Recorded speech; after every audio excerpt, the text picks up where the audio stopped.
చరిత్ర గురించి something something అట్లా అట్లా చేస్తామన్నమాట.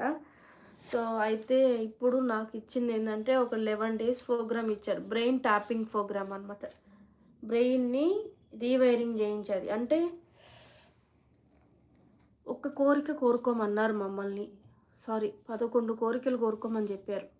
లేదా ఎవరి చాయిస్ ఇంకెక్కువ కూడా కోరుకోమని జెప్పారు. చాలామంది బోలెడన్ని రాసుకున్నారు. అయితే వాటిని 11 డేస్ పాటు చూడకుండా రోజు ఏ రోజు నైట్ గాని ఏదో ఒక టైంలో చూడకుండా మనం ఎన్ని కోరికలైతే రాసామో వాటిని గుర్తుపట్టుకొని సేమ్ లాగా చూడకుండా అట్లా 11 రోజుల పాటు రాయమన్నారు. రాసి 11వ రోజు అన్నీ చూసుకోమని జెప్పారు. ఎక్కడైనా అంటే ఫస్ట్ రోజు రాసిన కోరికలకి సెకండు, థర్డ్ ఏమైనా చేంజెస్ జరిగాయా? ఒకవేళ చేంజెస్ జరిగినియంటే అవి ఇక్కడ ఫీడ్ అయినియి గానీ, ఇక్కడ ఫీడ్ కాలేదని అర్థం అనమాట. అంటే ఇక్కడ ఫీడ్ చేయాలంటే ఏదైనా ఒక పని రిపీట్‌గా చేస్తేనే ఇక్కడ గుర్తుంటది. సో, మనం కోరికలు కూడా అంటే బాహ్యంగా కోరుకుంటాం. సబ్‌కాన్షియస్ బ్రెయిన్‌లోకి రిజిస్ట్రేషన్ కాలేదని అర్థం అనమాట.